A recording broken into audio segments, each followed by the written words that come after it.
ये बैंकेट आपका? हाँ जी भैया। मैडम बैठिए। बताइए भैया क्या सेवा करें आपकी? एनिवर्सरी के लिए बैंकेट बुक करना था। बिल्कुल हो जाएगा जी। चार्जेस? चार्जेस में 15 से 20 लाख तक आ जाएंगे पर नाइट के आप। अच्छा, तो मुझे ना डेकोरेशन थीम बिल्कुल यूनिक चाहिए। बिल्कुल जितना मैम, यूनिक कर सकूँ आप। और 250 पर्सन आएंगे कम से कम। कोई दिक्कत नहीं पर है। प्लेट का चार्जेस क्या होगा? अगर मैम देखा जाए तो 40 से 50 लाख ही आते हैं, लेकिन आपको बुकिंग कब करनी है? 1 वीक के बाद ही है। फिर तो मैम आपकी ये शादी करोड़ों में जाएगी फिर तो। करोड़ों में? ठीक है, नो प्रॉब्लम। तो मैं आपको अभी 5 लाख के समथिंग एडवांस दे देती हूँ। बिल्कुल मैडम, दे दो। आप स्लिप काट देना। बाकी बचे हुए पैसे हैं जो, वो यही पेमेंट कर देंगे। ठीक है जी। ठीक है, और होप करती हूँ कि जैसी मुझे उम्मीद है वो सब मुझे आपको बिल्कुल बिल्कुल मैडम, जितना आपने उम्मीद किया है उससे अच्छा ही करके देंगे आपको। Thank you so much. हम चलते, ठीक है? ठीक है जी।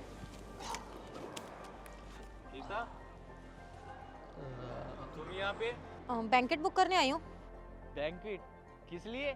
अब किस लिए करने आई हूँ, बुक किस लिए करने नहीं आई हूँ, डजंट मैटर ना। और हर चीज़ों का जवाब देना तुम्हें जरूरी है क्या? अंकिता भूलो मत, तुम्हारा पति हूँ मैं और मुझे पूरा हक है ये जानने का कि तुम यहाँ पे क्या करने आई हो।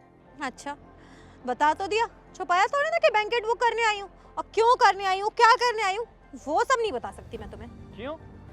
मेरी मर्जी। तुम कौन सा हर चीज़ मुझे बता के करते हो?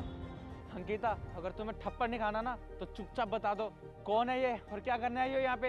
वैसे ही मेरा ऑफिस के काम को लेकर बहुत ज्यादा मूड खराब है। बताओ यहाँ पे क्या करने आई हो। नहीं बताती, नहीं बताती, नहीं बताती, जाओ। मैडम आप लोग की जो बातें हो रही है आप करो, मैं सर आपका ऑफिस लेके आता हूँ। ठीक है। अंकिता मैं लास्ट बारी आराम से पूछ रहा हूँ कि यहाँ पर किसके लिए बैंक्वेट बुक करवाने आई हो। नहीं बता रही, मैंने भी बोला ना। मुझे लगता है ना अंकिता तुम ऐसे नहीं मानोगी। बताओ किस लिए आई हो तुम यहाँ पे। देखो राहुल, अपनी लिमिट क्रॉस करने की जरूरत नहीं है। और तुमने मुझ पे हाथ उठा के ना बिल्कुल भी सही नहीं किया। आज तो ये गलती हो गई है, दोबारा ये गलती नहीं होनी चाहिए, वरना मुझसे बुरा कोई नहीं होगा। और तुमने आज हाथ उठा के साबित कर दिया कि तुम भी बाकी लड़कों की तरह हो। मैंने साफ शब्दों में पूछा ना तुमसे कि यहाँ पे क्या करने आई हो, कौन है ये लड़का और क्या संबंध है इससे और कब से चल रहा है इसके साथ। मैंने भी बोला ना, नहीं बता रही मैं। और ये लड़का कौन है वो भी नहीं बताऊंगी। और कब से संबंध चल रहा है, ये मेरा और इसके बीच की बात है। तुम्हें बताना मैं जरूरी नहीं समझती। अंकिता बहुत ज्यादा हो रहा है, इससे पहले पानी सर से ऊपर जाए जान ले लूंगा मैं तुम्हारी। बता दो मुझे कौन है ये। अंकिता अगर तुम चाहती हो ना मेरे हाथ से कोई अनहोनी ना हो जाए तो आराम से पूछ रहा हूँ, आखिरी बार बता दो कि ये कौन है। तुम्हें जो समझना है समझो, आई डोंट केयर। और मैं तुम्हें सफाई देने के लिए नहीं बैठी यहाँ पे।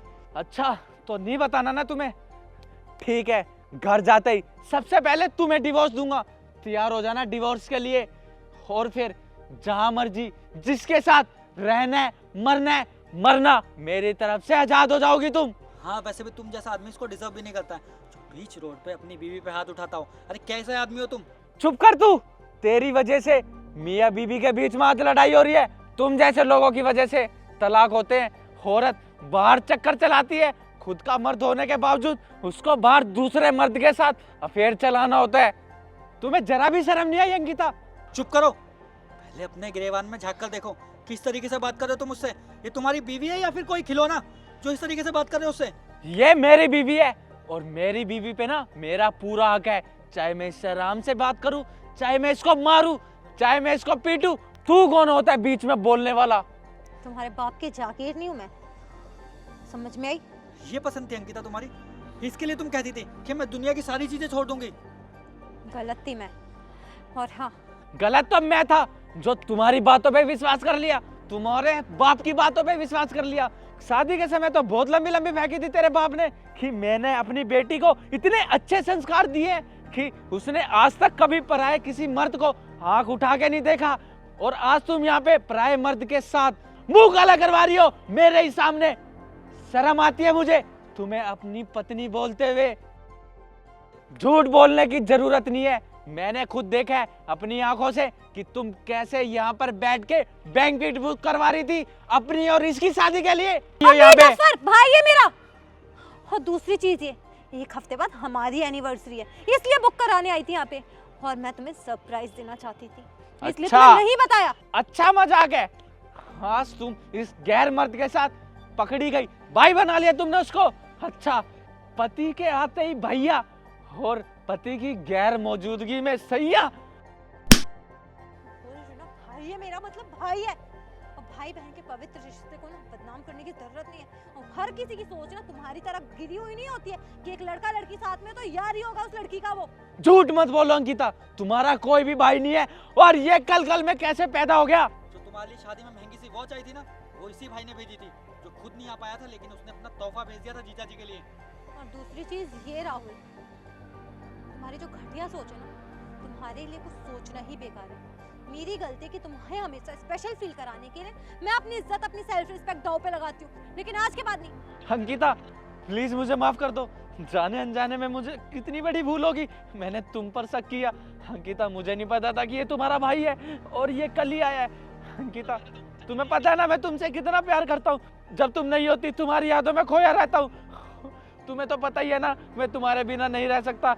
प्लीज मुझे माफ कर दो अंकिता, प्लीज मुझे मत छोड़ के जाओ। हाथ मत लगाओ, हटाओ। अंकिता अरे साले साहब तुम ही बताओ ना कैसे मनाऊं मैं तुम्हारी बहन को। तुम्हें तो अच्छे से पता है कि तुम्हारी बहन का गुस्सा कितना ज्यादा खराब है। परेशान हो रहा हूं मैं। चुप, एकदम चुप।